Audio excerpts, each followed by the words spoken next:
Well, I'm gonna try out a new perch. Just went by on the quad. Might be a cool view down there, right on the edge of the river up high.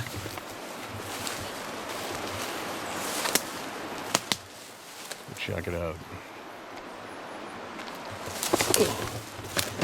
Looks like a bear bed right here, I imagine, above all the fish.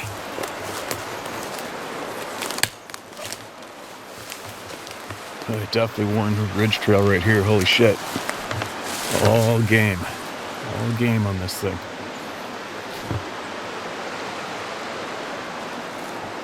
Now that I know what I know from experience, the only poor choice about this is with the noise of the river in the background, the wind going downhill. That means the wind's going to cross this trail going downhill. And the chances of a face-to-face with the bear goes way up. Whatever, we'll deal with it if it comes. And there is the river down below.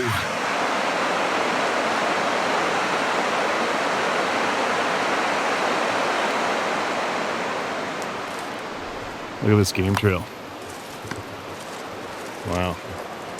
This is an old E. Old one. Real old.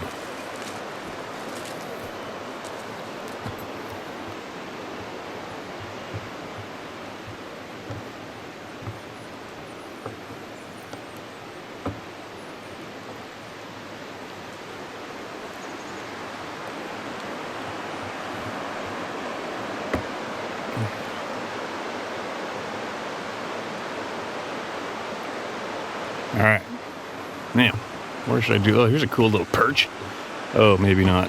It's gonna sit on the base of this tree, but it's basically straight down to your death on either side of it. That wouldn't be too cool of a slip up, and I'm not the most swift person on the planet, so I won't be sitting there.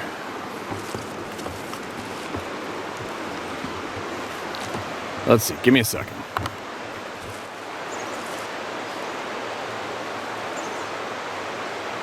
All right. Well, if a bear comes from my left, he's gonna see me. He'll see me a good 15 yards before he gets to me, but right here the trail goes straight down the bank. About 4 steps to the right. So if a bear comes up that way, we're gonna have a bit of a surprise stare down with each other. Shouldn't be up here. You never know, my luck probably for sure. They should be down below looking for fish. Hopefully the river sound isn't too loud for my voice. I don't know, we'll find out in a bit. So, second day home, still way behind. Anybody out there watching this that I haven't contacted yet, apologies, but you gotta give me, I gotta get caught up, all right? And home, I mean, I just got home. Now, let's get it this way. We got some photographs here. I glanced at it yesterday. I don't normally, I've had a lot of people, I should say a lot, but a fair amount of people with no life at all were intent on emailing me photographs, screenshots from my videos, and they imposed face-like things on them. It's easy to tell. It's painfully easy to tell. You just blow it up, look at the pixelation where they copied and pasted it and tried to morph it in, and it's just like, good God, how can you be so lifeless? How? Right? And I never posted mine, and I blocked the people. I got this one here. I haven't had time to look into this. I probably won't. Somebody might find it interesting. Obviously, I found it interesting enough that I'll share it, all right? And the title of this that probably caught my attention was 911 Steve, 911. This video is proof that these Bigfoot materialize and dematerialize. Isn't why you can hear or see them. Proof is from your video off of June 24th, 2022, titled, I woke to 2 of them looking at me less than 15 feet from me. You were flanked by a Bigfoot. See the photos I took from your video. Video time stamped 21:30 seconds to 25 minutes. It caught my eye that behind you I could see distortions. It began about 20-minute mark. At 22.18 seconds, a Bigfoot materialized completely. Then it also dematerialized by the 25-minute mark. Here are some photos I took off the video. As you'll see, it's you on the right side of the video. As you can see, it began to dematerialize, and it was gone. Interesting looking photos. I don't know. What do you guys think? I'm sure some of you sleuths are going to go check it out. Have I checked it out? No, I haven't. I just haven't had time. No time. I still got fish I have to cut up and process and package at home. But I just had my morning coffee, and I am going to get a bunch of voices heard first. So there you go, you guys. You want to check that out? Check it out. And let us know in the comment section below what you find, if it's actually worth it. Looks interesting, doesn't it? And it looks creepy too, right? Especially because it was me in the photo. But that is coincidentally where I've had things tossed at me. We've recorded voices across the river there, sounds. It is what it is. The shit's going on, there's no way avoiding it. So you gotta live with it, and that's my stance on it, as we learn more. Alright, let's listen to this one. 16 years old, shot it with a slingshot and 3 other encounters. Good day to you, Steve, and followed you for the past 2 years. You are, in my opinion, an outstanding person. You're showing true love and support for the people that know there is no return for what they have witnessed. Thanks for the kind words. I'd like to share my first encounter. I'll make it as brief as possible. 2 of my best friends and I, in grade 9, went on a camping trip in K Country, south of the #1 highway, Alberta. It was a 3-day camping trip. On the second day, we decided to take a walk around the surrounding area. Came across an old gravel pit with the south end grown over with aspen trees. It was midsummer, and as we rounded the end of the pit, there was a small hill that the tree line crested the top of. The 3 of us started to walk to the top, and all of a sudden, all wind and bug noise stopped. It was like we entered a vacuum. Overwhelming pressure and fear stopped us in our tracks. We didn't know what to do or which way to go. I was the one that was armed with the slingshot. I thought to send out a rock to see if I could get whatever it was to react. The pressure was on us like just before the belt came off for a whooping. I'm a very intuitive person. I have been all my life. I shot the rock where I felt the pressure most intense. I must say, that was the worst decision I had made. Whatever I pissed off sent a shock wave of a scream / growl / yowl / I don't know through my body that felt like it was going to break my bones. All of us grew a stripe of yellow up our backs and turned tail and ran back the way we came. As we rounded the corner of the pit, we could see into the pit. I've never seen this before or since in my life, and I'm 53 now.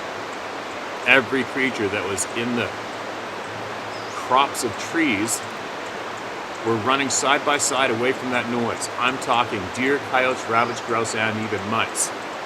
Needless to say, my friends opted to discontinue our camping trip.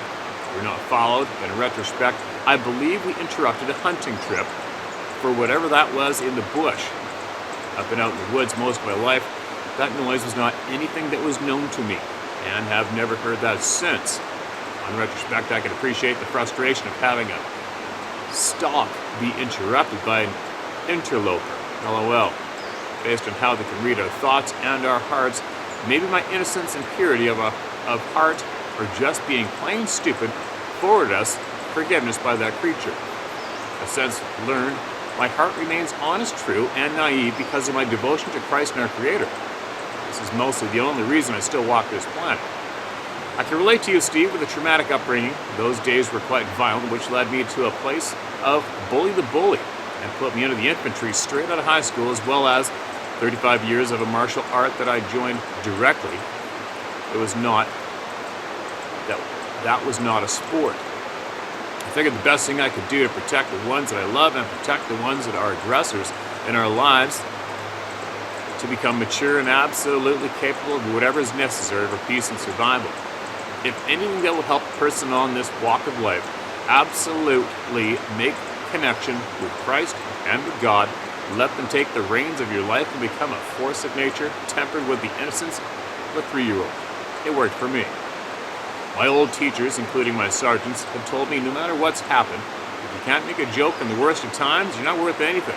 Keep your kit together, or your shit together, have fun and play, even when you're in the worst of it. If it isn't too much trouble, please just email me back a quick note that you got this message. I have 2 more recent encounters that may help with more puzzle pieces. God bless you and your family and extended family. My thoughts and prayers are with you all. Axel. Axel, this is your email back, my man. Okay? Obviously, I don't read these through once I copy them from the inbox onto the notes on my phone, okay? So, you heard it today, you know I got it, obviously.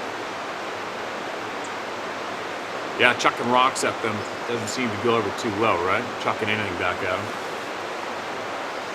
But anyway, I think I'm going to have to go with my better judgment. And I basically, from past experience, I've set myself up for a possible not so cool encounter with a bear right here. So it's just like when I tell people when they're in the woods, you're going to go camping in the woods at night, make sure you camp on the low side of the trail, because the cool air, the thermals sink down at nighttime, and when the predators come across that trail, you're sensed down below the trail, they don't know you're there, they walk right by. So, the sun's up, which means the predators are typically in the cover more than they're not. So what I'm going to do is I'm going to leave here now, because I've just set myself up. I'm being kind of irresponsible right now. I don't have a weapon with me. And the chances of a bear coming up right there about, I don't know, 12 feet to my right is really, really, really high. I obviously know that, so what am I doing sitting here lining that up? Kind of irresponsible in a way, right? So, I'll use my better judgment, which has been acquired by experience, and I'll go find another spot to carry on. A lot of my worst grizzly bear experiences, the bad ones, have been absolutely due to being next to a river with the noise, or noise cover to cover my noise from approaching grizzly bear. And it's also been alongside a river with the wind going across or down ways, right? Me walking into the wind upriver, or riding a horse in thick cover like this, and next thing you know, I'm face to face with a grizzly bear. It's happened I don't know how many times.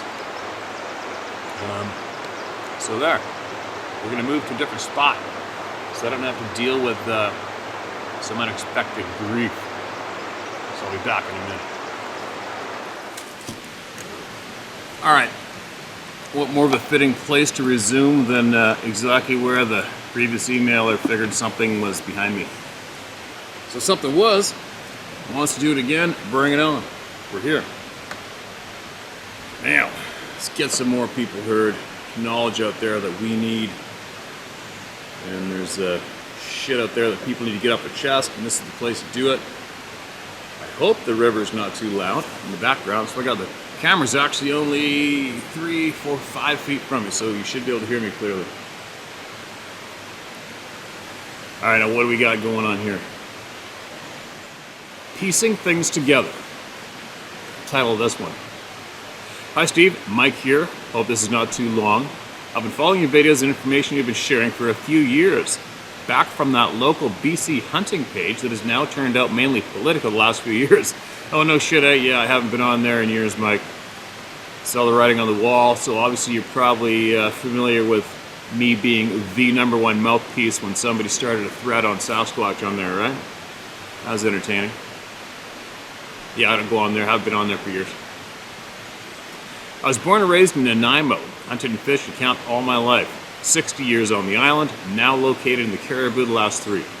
I cannot say I physically had a for sure sighting, but things are falling together after hearing all the encounters sent into you that I've read. My first experience was when I was getting firewood close to 35 years ago in the bush west of Cassidy. Mosquito Central here. I had fallen and cut a large amount of alder the night before, took what I could, then came back to get what was left in the AM before someone else found it.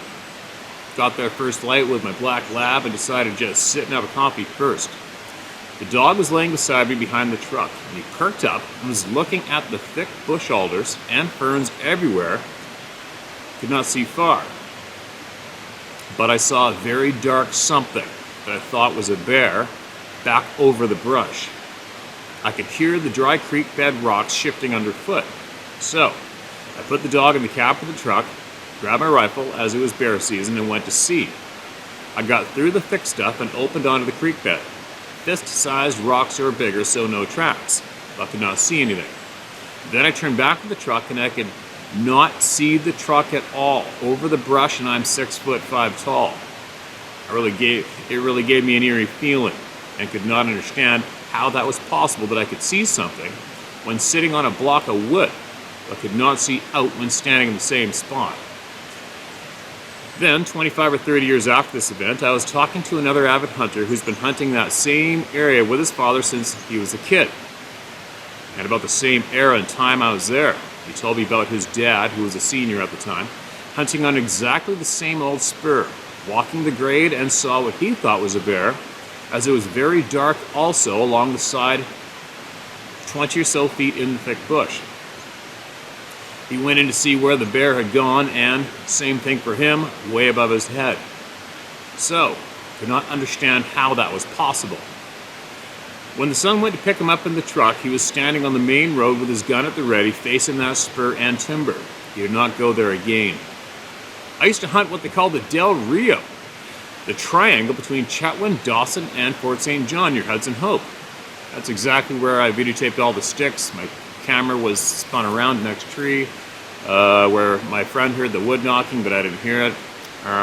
What else? I've had probably 20 or 30 experiences emailed into me from that triangle from locals alone. Coincidentally. We were camped out moose hunting, and my buddy took one cut line, I took the other. And I got back to camp just before noon, and he showed up shortly afterwards, moving pretty quickly. He did not say a word. Went right past me and grabbed 2 beer out of the cooler, sat down, and he slammed that one, opened the other, and took a swig and looked at me and said he needs a bigger gun. He just bought himself a new .338 Win Mag for this trip. Of course, I asked why. He said, I do not know what it was, but at the very end of the cut line, he was about to cross a bushy hollow with some water running through it, and a growl like he could not have imagined possible came out of the top side of the hollow. He said he just about crapped himself and backed out as quick as he could, and kept watching all around the 4 kilometers back to camp. He did not go back there, and looked the next day thinking might have been a grizzly, but no bear tracks could be found in the muddy spots. A couple years later, hunting Del Rio again, I was riding my ATV on an old cut line through a swamp, and spotted a small moose shed. I picked it up, strapped it to my rack for camp decorations, LOL. Anyway, a couple hours later, coming back to the same spot, right in the middle of the trail, was another old shed stuck in the mud, base first. There's no way anyone else was there. I could have seen other ATV tracks and footprints in the mud, but there it was, stuck right between my tire ruts. Things that make you go, LOL. Yeah, no doubt. Again, moose hunting near Cloacut Lake in the Chilcotin, Kloakut. I hunted there a few years, always heading up before the rest of the group at least 2 to 4 days, just enjoying the country and quiet times. There's one section way back through the 3 deactivated logging slashes, and the cut like goes through a belly in big dark timber, maybe 500-meter section. Every time I went through that section alone or with the others, I would get sick to my stomach feeling. Passed through it and was okay, but coming back it was the same. Over the years, it happened many times for right there. I never mentioned anything to my hunting partners, but after a few years, I said to one of them how I felt every time I passed through there. And he said he felt exactly the same way, but it did not make any sense, so he never said anything either. Same area. I was ahead of them a few days. Camp set up, and during the night they rolled in when I was sleeping, and they crawled into their camper after a long drive. I saw them parked there at first light. There is an ATV time restriction, so no riding until 10 a.m. I decided to walk out the old deactivated main line from our camp for a couple of hours. I was about 1 kilometer from camp, very thick either side of the road, and lower side had all the debris was pushed off lower side, making the road. So I could not just walk down through it into the timber. I started hearing something walking along the low side in the timber.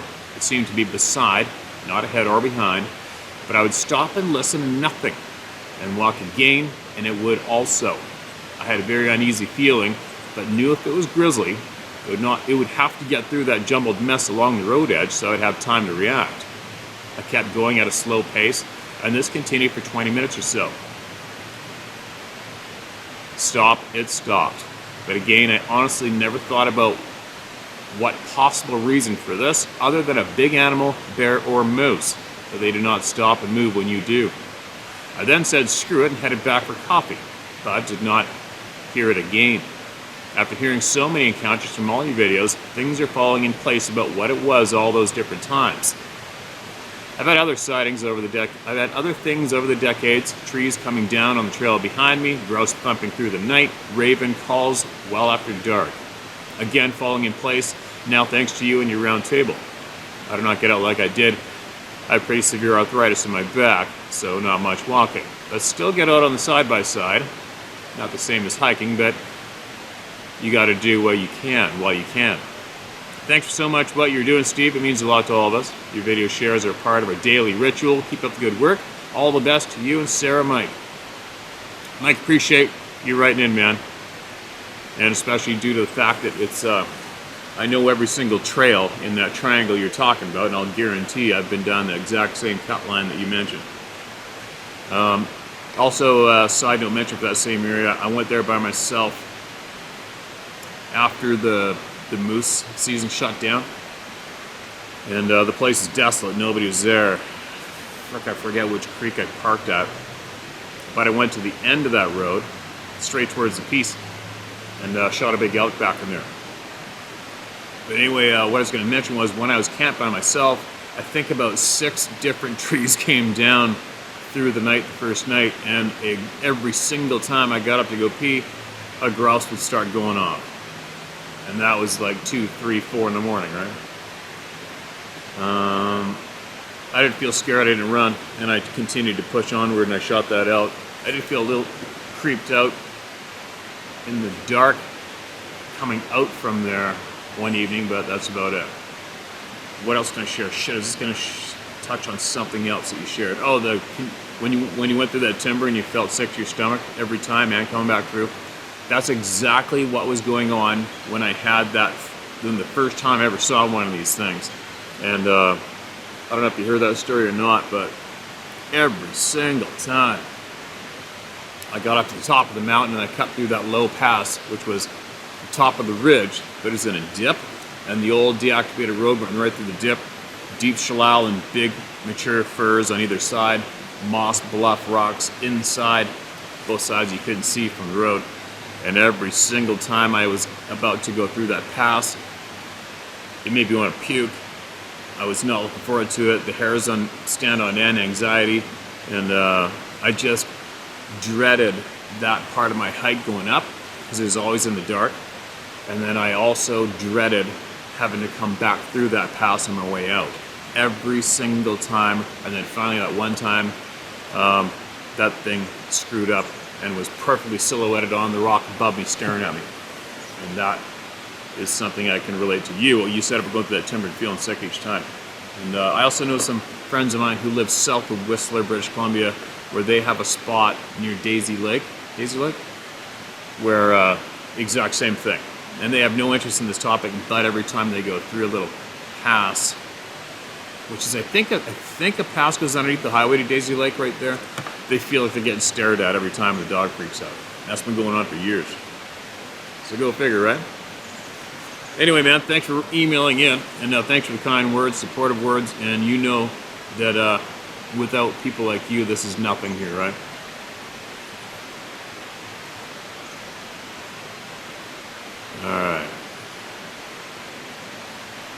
All right, what do we got? More voices. Excuse me. This is titled, Them Damn Bigfoot Are Eatin', if you don't mind eating skunk. That's a different title. So after hearing all the roundtable stories you tell, and some are pretty damn funny, scary but funny, the wife and I love the show. Like the old boy and his wife down on an embankment by a river. One screams and he bolts without his wife, LOL. Just frickin' wild. How many times you would tell someone's story and my wife would comment, that sounds just like your story. And just to say, I'm in total agreement. You see, my experience happened, I think, somewhere around the late 80s. I got a chance to go deer hunting down in southwestern Oklahoma, with a good friend Paul. Now, I was pretty much a rookie, and in fact, I had just gone and bought a Marlin 30-30 rifle the day we left. Didn't know any better. Not a bad rifle, but maybe a different selection would have been better. Now, Paul was an avid hunter and had hunted with his dad for years. He knew a guy down by Stringtown, Oklahoma, that had God knows how many acres and let people hunt for $20 a head. Paul's dad had hunted deer for many years there, and so that's where we headed. On the way down there, he had told me a story of his first, or close to his first time as a young lad, with his dad sitting near the edge of a decent-sized pond. His dad kind of nudged him quietly, and Paul looked up, and on the other side was a buck. Paul slowly lifted his rifle, took aim, proceeded to use his lever action as fast as he could eject the shells. That was his buck fever moment. Now me? Sure, I'm new to this, but damned, I was somewhere around 30 years old. That wasn't going to happen to me. I'm trying to get there, so I'll briefly touch on things in between. First night, these dudes came through our camp after dark, went into the field, a ways from us, and shot something. They came back through and stopped to talk. Basically, they had shot a coon, and while they're talking, one of them had the thing by the scruff and telling us it's dead, but they can't find any blood. They run their fingers up through the fur, and no blood anywhere, not even a drop. So because I had never seen anything skinned, they decided to do it right there. Now I'm just praying the thing was dead because those were some awfully ugly teeth, and finding no blood. Well, when they went to pull the fur down from the neck area, that old neck just started stretching like a rubber band. Damned if they didn't hit it with a spotlight, and when it turned, he shot and right up the old bunghole and snapped his neck. Now that's a clean shot. Unsportsmanlike, but no mess. I won't tell the whole story, but one of those guys went to a lot of trouble getting to the scrotum to give me the pecker to make what he called nature's toothpick. Pretty cool, actually. So the next morning, Paul had a place he pointed in the direction of, so I started off in the opposite direction, heard a dune buggy through a row of trees, and knew they ruined his deer spot. Just as I turned around, a big old buck had come up out of a ravine and ran across the field while I watched, as he was too far away for me to get a shot. So I thought I would see where he goes and follow. LOL. Showed Paul where it happened, and talk about feeling stupid. Too far my ass, my God, I could have literally thrown my rifle at it and probably would have hit it. So now it's late afternoon and I took off towards the north. I come into a field of short stubby oaks, and about 200 yards I could see tall trees, so I headed over there. It was really weird. There was this little path where water ran down out of the hills when it rained, but it was only like 8 inches wide and dry. And directly on the other side were these tall trees, just kind of creepy. So I go walking through as I could see light, maybe 50 yards on the other side. When I came out, it was like, oh my God, if a buck didn't come out of that, oh my God, if a buck didn't come out of that, there ain't a God. The clearing was like in the shape of a boomerang, and right in the center of the corner, if you will, and clear short grass up to it, was this thick patch of 5-foot tall reeds, or something just beautiful. Unfortunately, the only tree was up the left side. Oh God, these bugs. But it had an old tree stand in it. So I unloaded my rifle, climbed it, and pulled it up behind me.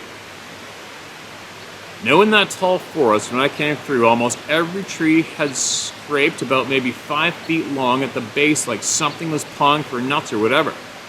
So I'm sitting up there maybe 30, 45 minutes, and all of a sudden I hear these footsteps crunching the leaves in the forest but I can't see maybe 50 feet.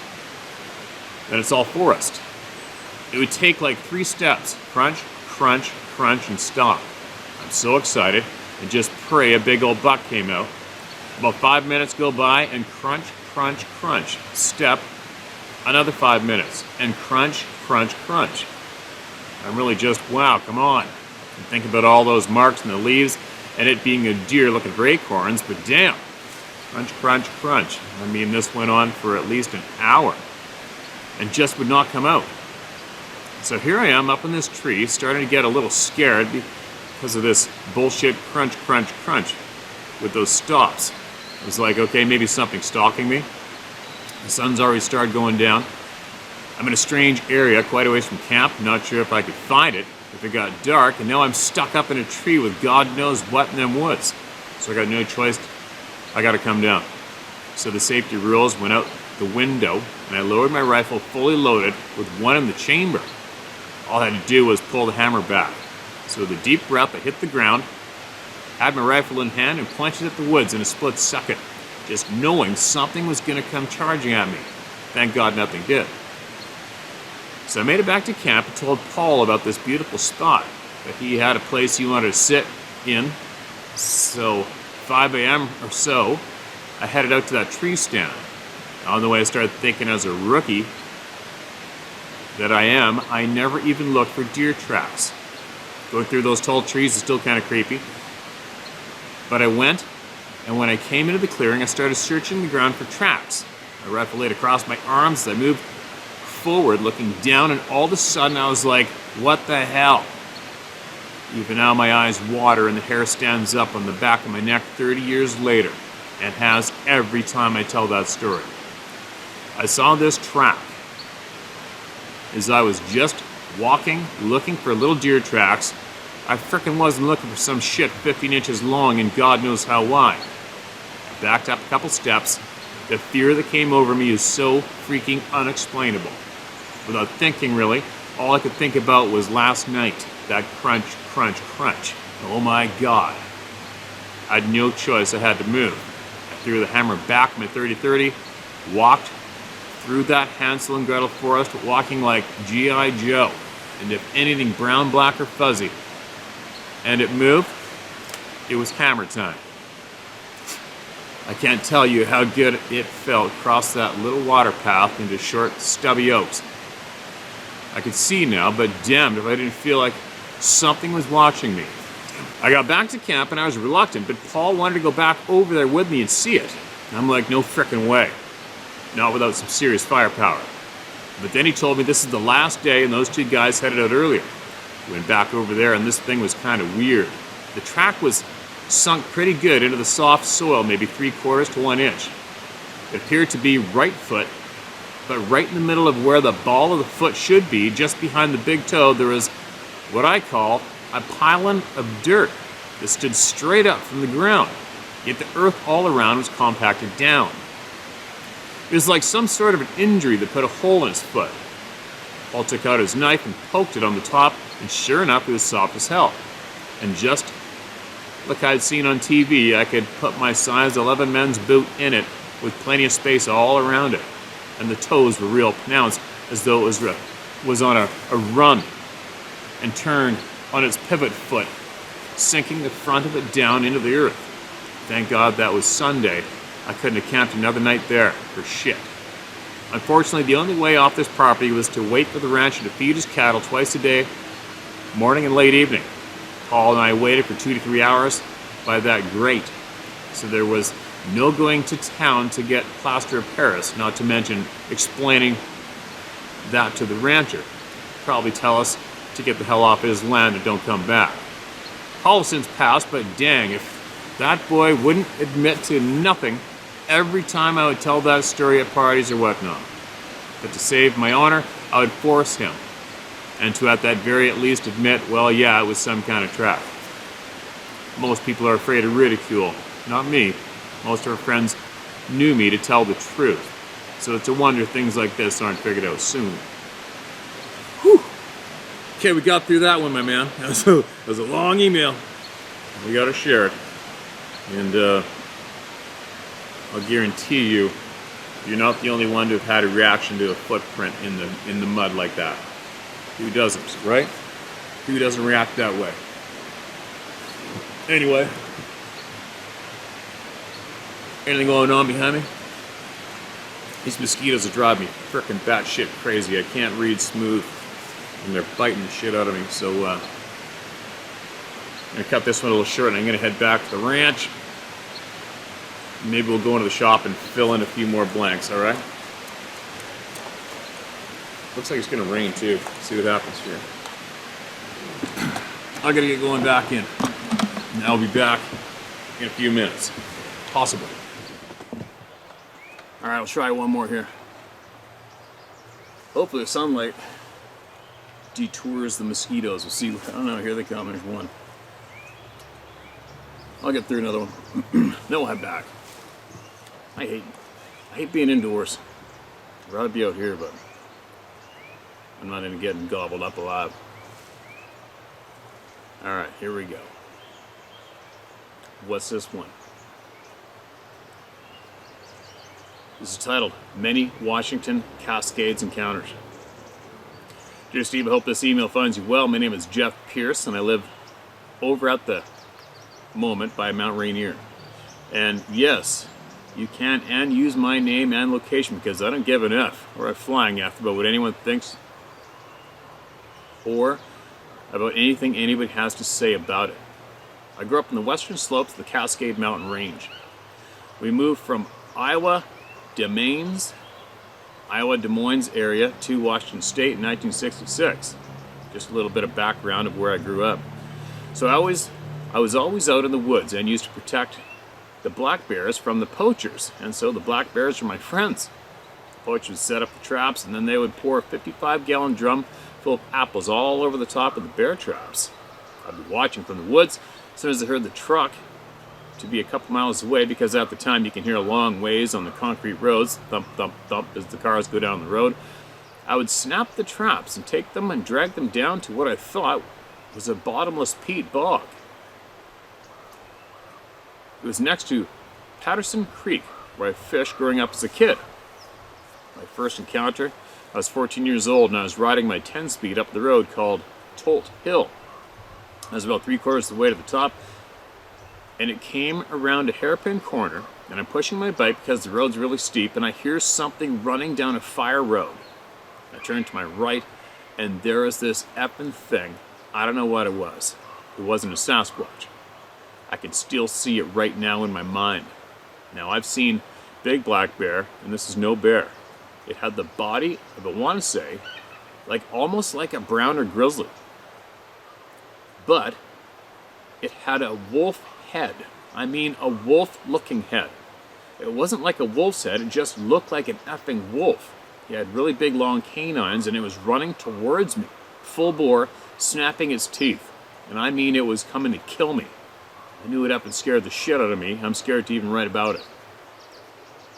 It had black eyes, silver hair with black tips on the end of the hairs. In the hair was flowing. So if we like it just flowed like it was in the wind at all, it's long. I just remember being silver with black tips in the hair, and I want to say it was about 600 or 700 pounds, and it wanted me for dinner or breakfast. It was actually 7 o'clock in the morning. Okay, there's no punctuation, you guys. None. Be patient. I rode my 10-speed around. I whirled my 10-speed around, and I started running back down the hill, pushing my bike, and I jumped on it. And I put it in 10th gear as quick as I could to get it in there, and pedaled my effing ass off. I could hear its nails or claws, more like clattering on the ground on the pavement as it was running behind me. I never looked back. I heard it for a moment, and then I was going faster than it could go, obviously, and then I didn't hear it anymore.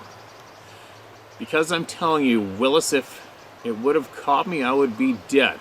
I just knew it, and that was the scariest thing I've ever had happen to me in the woods. It was snarling and snapping, and I don't know if anybody else has ever seen anything like this, but if you have, please let me know in Washington State, because I'm still trying to find out what it was to this day. And I'm 57 years old, and I had when I was 14. Fast forward to about 18 years old. Me and my girlfriend were up at Mount St. Trailhead in North Bend at the base of Mount Si, S-I, at about 11 o'clock or 12 o'clock at night, or August. I want to just say it was July or August. It was really hot out still. And we're laying in the parking lot on a blanket, and all we just wanted to be alone and make out and all that. Well, when we would start making out or talking or whispering, I kept hearing something coming up closer and closer every time we would talk. But we'd stop talking, or I would stop and it would stop. I would talk, and whatever it would creep closer. Anyway, I whispered to my girlfriend Christine. I said, "You got to get in the car." It was pitch dark out there in the parking lot. She goes, "Why? Is it because there's some creeping up on us in the woods?" I don't know what it is. It's starting to up and scare me at this point because it's getting closer, and I know it. But can close to probably... Oh my God, this is hard. But it came close to probably 50 feet or something at this point, and a snake in the hair on my body stand up. When I talk about this one's, holy shit, you guys. All right, this is what I got to go through, all right?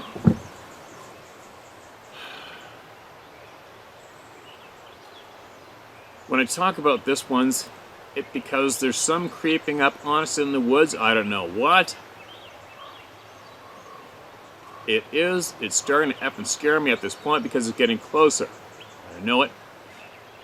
But can close. It's probably within, but can, there's spells, there's typos, there's punctuation. This is brutal. Christine gets in the car, and she had her door, so she climbed into my driver's side door, passenger side. I bent down to pick up the blanket off the ground, stood up. This thing laid out in a blood curdling.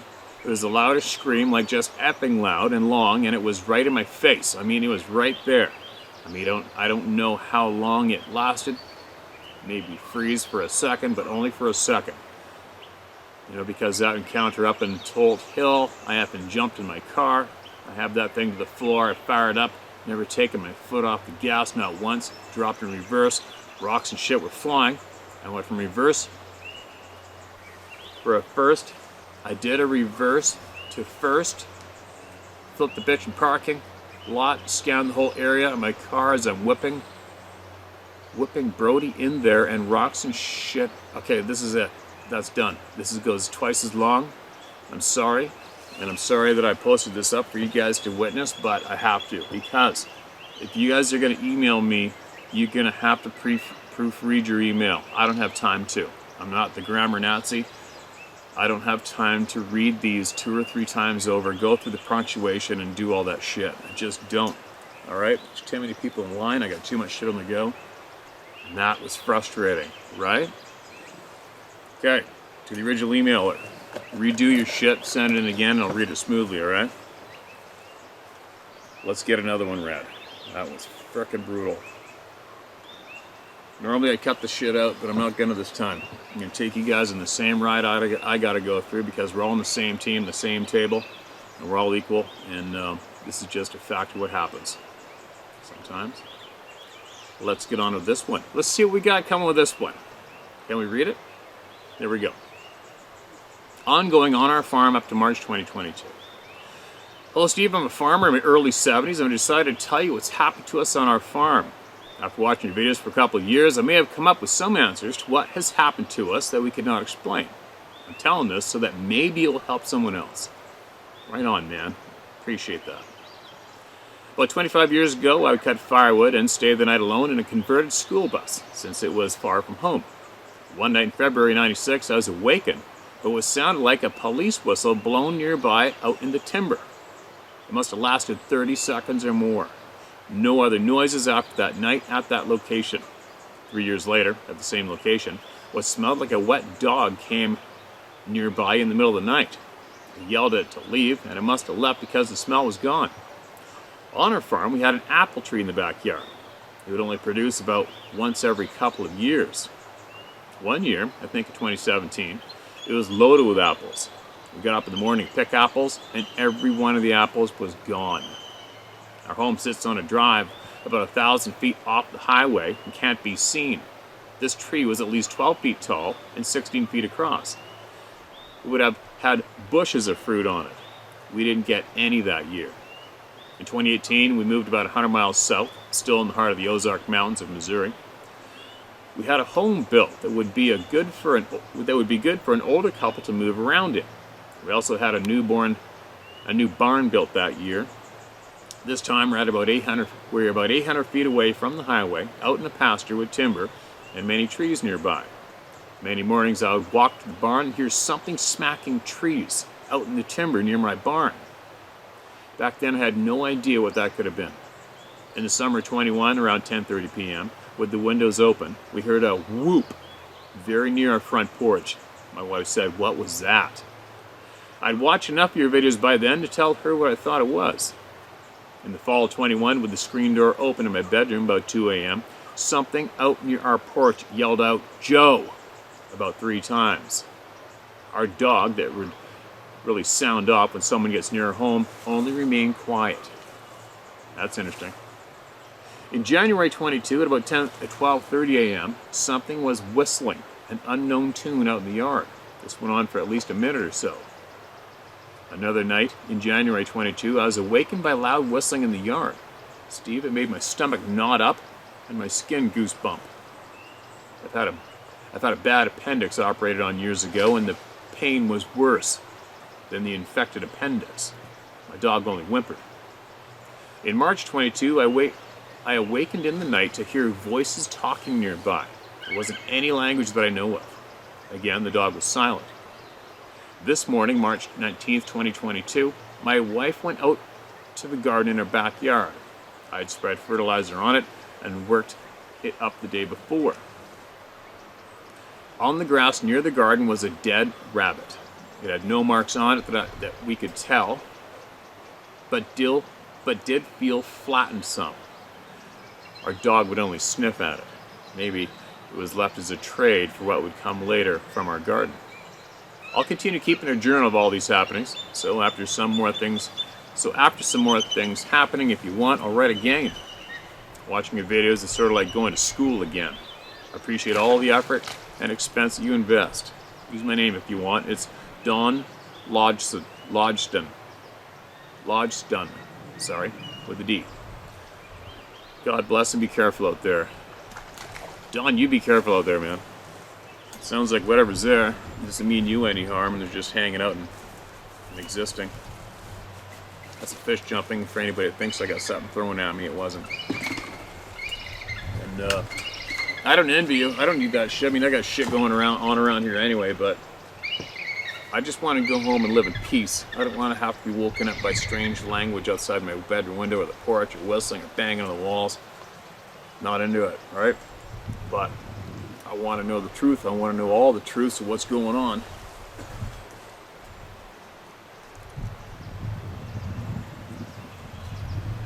River's is low.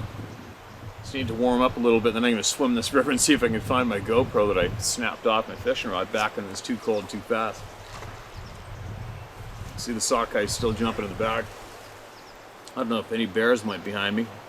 I guess we'll know later on. I don't know where the bears are. Last year this time they were absolutely everywhere, but I'm not seeing any yet.